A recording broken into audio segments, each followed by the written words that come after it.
नमस्कार. आत्ता माझ्याबरोबर आहेत अर्थसंकेतच्या सहसंपादिका रचना लचके बागवे. रचना लचके बागवे या अर्थक्षेत्रामध्ये मोजकी मॅगझिन्स निघतात. त्याचं काम गेल्या अनेक वर्षांपासून अत्यंत निष्ठेने करत आहेत.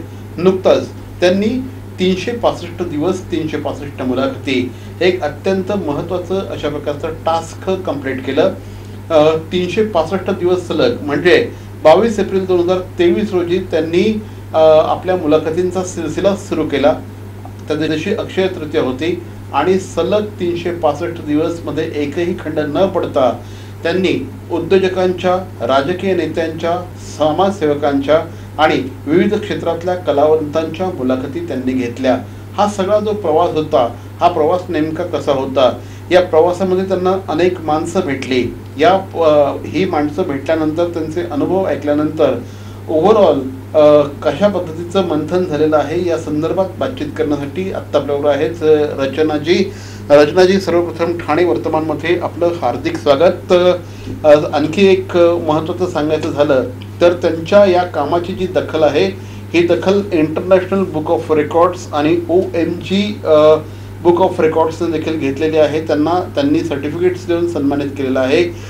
365 दिवस सलग मुलाखती घेणं, ते सुद्धा महाराष्ट्रातल्या वेगवेगळ्या, महाराष्ट्रात नाही फक्त तर गोवा, गुजरात, मध्य प्रदेश या ठिकाणच्या लोकांनी त्या मुलाखती घेतल्यात.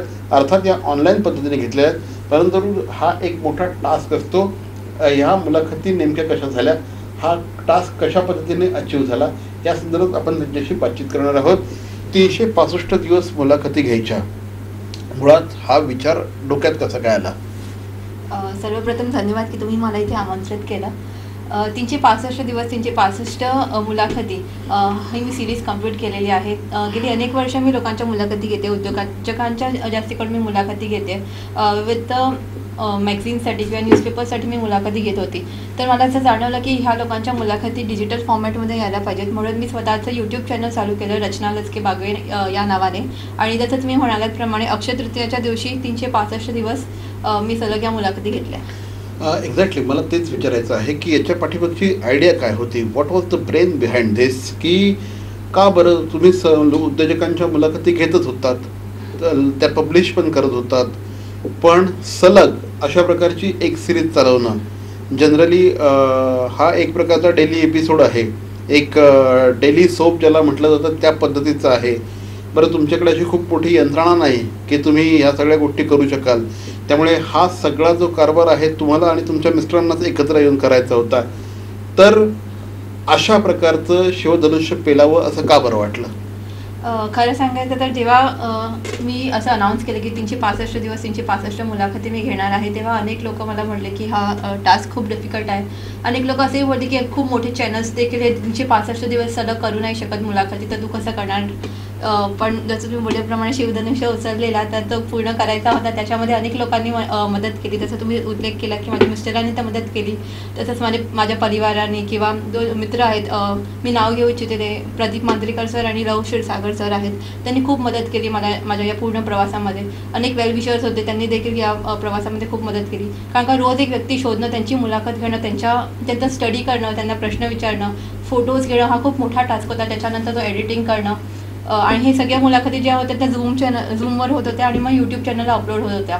तर अनेक लोकांना टेक्निकल इश्यूज देखील येत होते, इंटरनेटचे प्रॉब्लेम्स होते. तर असे खूप चॅलेंजेस या प्रवासात आले, पण ते फायनली कंप्लीट केलं. कारण का अक्षरशः मी सकाळी 7 वाजता पण मुलाखत घेत होती, रात्री 11, 11:30 वाजता पण मुलाखत घेत होती. कशा पद्धतीने तुम्ही याच्यामध्ये रिसर्च करत होतात, की असा तुम्ही काही क्रायटेरिया तयार केला होता का, की ह्या क्रायटेरियामध्ये बसणाऱ्या उद्योजकांच्या, कलाकारांच्या, अधिकाऱ्यांच्या किंवा समाजसेवकांच्याच आपण मुलाखती घेणार? कारण बऱ्याचदा असं होतं की आपण ज्यांच्या मुलाखती घेतो नंतर मग काहीतरी कॉन्ट्रोवर्सीज समोर येतात. तर तुम्ही कशा पद्धतीचं या संदर्भात रिसर्च करत होतात?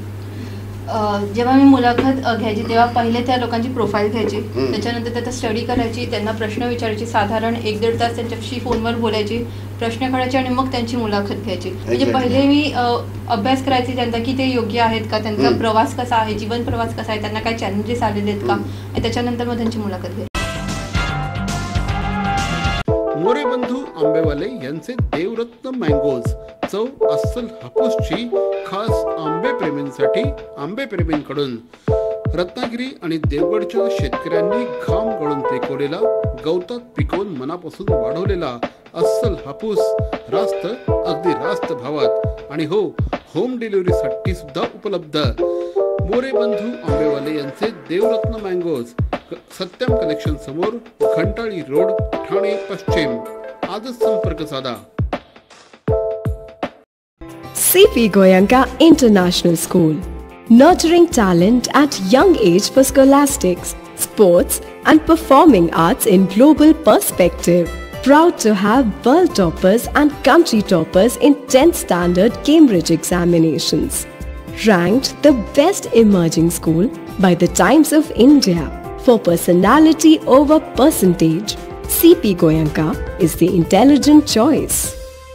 सर्व नागरिकांना आवाहन करण्यात येत आहे की सध्या डासांमार्फत पसरणाऱ्या डेंग्यू या आजाराचा प्रसार रोखण्यासाठी प्रत्येकाने पुढील प्रमाणे कार्यवाही करावी.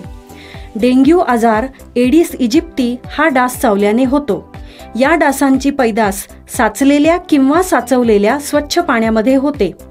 8 दिवसांपेक्षा जास्त दिवस पाणी उघडे व साचून राहिल्यास त्यात डास अंडी घालतात.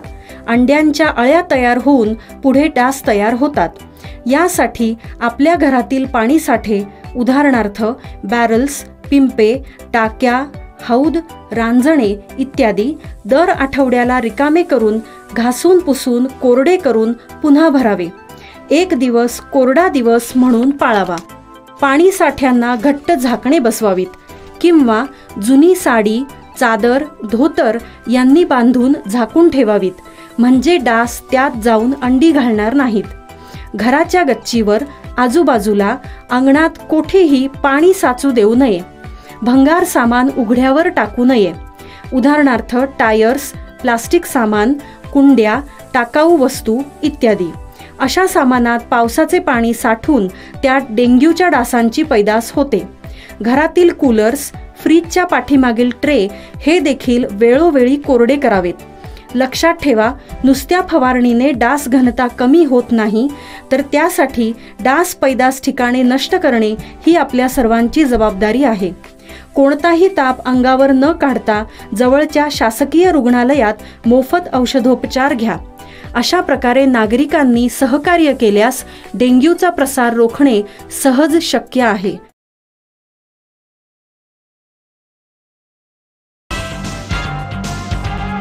म्हणजे जवळपास 365 व्यक्तींचा एक्सपिरियन्स, 365 व्यक्तींच्या एक्सपिरियन्सचा एक्स्ट्रॅक्ट त्यांनी या सगळ्या 365 दिवसांच्या कालावधीमध्ये घेतला होता आणि या 365 व्यक्तींच्या कामाचा अभ्यास केला होता.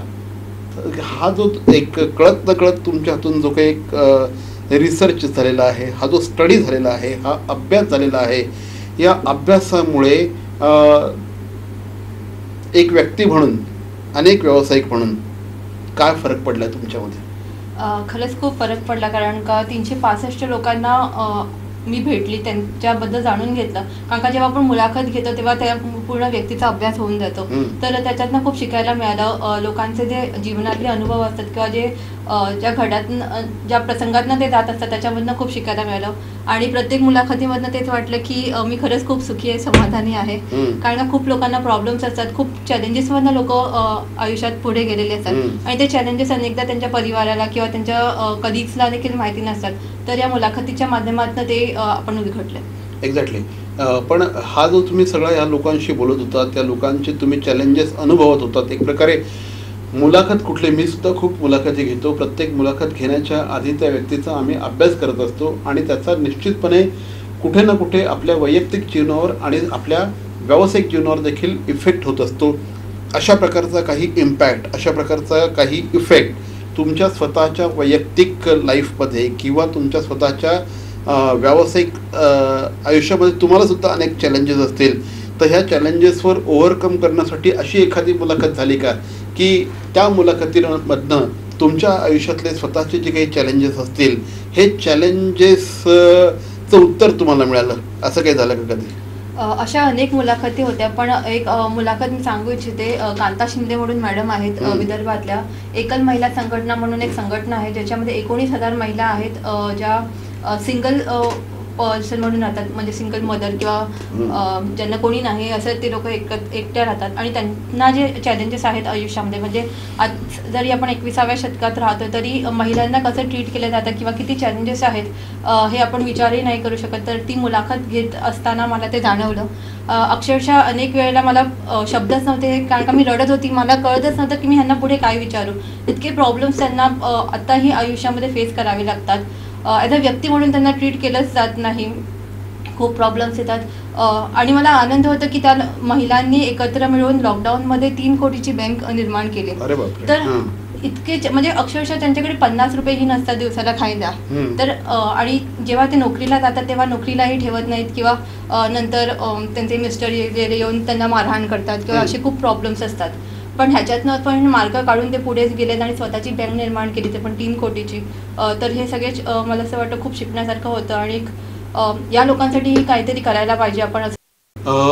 हनुमंतराव गायकवाड, त्याच्यानंतर पितांबरीचे रवींद्र प्रभुदेसाई, त्याच्यानंतर विकोचे संजीव पेंढारकर, अशा दिग्गज मराठी उद्योजकांचा सुद्धा धनंजय दत्ताराचा पण तुम्ही इंटरव्ह्यू केला त्यांच्या मुलाचा. अच्छा. तर अशा दिग्गज व्यक्तींचा सुद्धा त्यांनी ह्या सिरीजमध्ये त्यांनी मुलाखती घेतल्या होत्या. काय वाटत होतं ह्या सगळ्याच्या मुलाखती घेत असताना? कारण ही सगळी जी नावं आहेत ही अशी नावं आहेत की ज्यांच्यापर्यंत पोचणं म्हणजे खूप महत् प्रयासाचं असतं आणि खूप भाग्याचं असतं. आणि त्यांच्या तुम्ही मुलाखती घेत होता, काय सांगाल? खरंच हे जे उद्योजक आहेत, मग ते रवींद्र प्रभुदेसाई सर असतील किंवा विकोचे संजीव पेंढारकर, दातार सर किंवा BVG सर, म्हणजे या लोकांनी अक्षरशः शून्यातनं विश्व निर्माण केलेलं आहे. सगळे हजारो कोटीचे उद्योजक आहेत. आपण म्हणतो की मराठी क्षेत्रामध्ये उद्योजक इतके मोठे नाही आहेत, पण ह्या सगळ्यांची नावं जर तुम्ही पाहिली तर सगळे 1000 कोटीचे उद्योजक आहेत आणि खूप परिश्रम घेऊन त्या लोकांनी ही जे आता जे स्टेटला आहे ते त्यांनी अचीव केलेले आहेत. तर त्यांचा जो प्रवास आहे तो त्यांनी उलगडला पुन्हा आपल्या मुलाखतीमध्ये. अनेक तरुण उद्योजकांनी काय करायला हवं, त्यांनी ते प्रॉब्लेम्सला फेस केलं आणि त्याच्यातनं त्यांनी कसे शिकले हे त्यांनी या इंटरव्ह्यूमध्ये आपल्याला सांगितलेलं आहे. असं एखादं उदाहरण आहे का की मॅडम आम्ही ही मुलाखत बघितली आणि आम्हाला आमच्या आयुष्याची दिशा सापडली, असं एखादं उदाहरण या 365 दिवसाच्या प्रवासात तुम्हाला काही अनुभवायला मिळालं का? हो, असे अनेक उदाहरणं आहेत. एक उदाहरण सांगू इच्छिते. पूजा मॅडम म्हणून आहेत, त्या रोज आपली मुलाखत बघायच्या. आपली मुलाखत रोज सकाळी 10 वाजता लाईव्ह व्हायची आणि पहिले तेच बघायच्या मुलाखत, त्याच्यावर कमेंट म्हणजे विश्लेषण करायच्या त्या मुलाखत. प्रत्येक व्हिडिओवर तुम्ही बघत असाल तर त्यांचं एक कमेंट असायचं.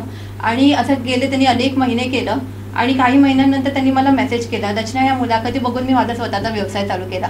तर हा खूप म्हणजे मला खूप प्राऊड फील झालं की माझ्यामुळे कोणाचं तरी त्यांना दिशा मिळाली आणि त्यांनी बिझनेस चालू केला स्वतःचा. तर ह्या सगळ्या प्रवासामध्ये अनेक संस्थांनी त्यांचा गौरव केला आहे, अनेक वर्तमानपत्रांनी त्यांची दखल घेतलेली आहे.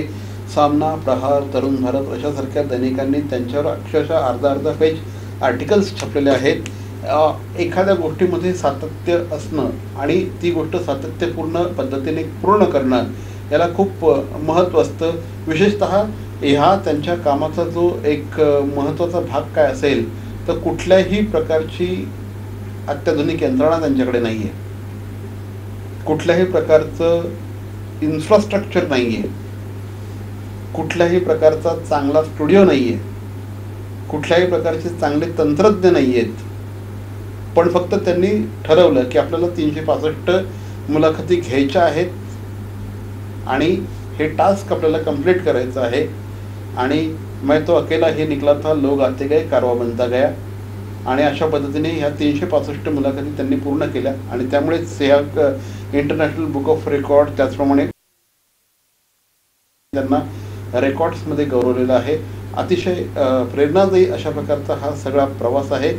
तुमच्याकडे काय आहे याला महत्त्व नसतं, तुम्ही काय करू शकता हे ज्यावेळेस तुम्ही इथे ठरवता त्यावेळेस ते उतरतं, ते सत्यतेत उतरतं.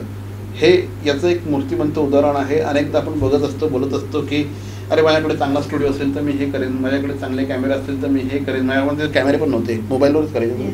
राईट, कॅमेरे पण नव्हते त्यांच्याकडे.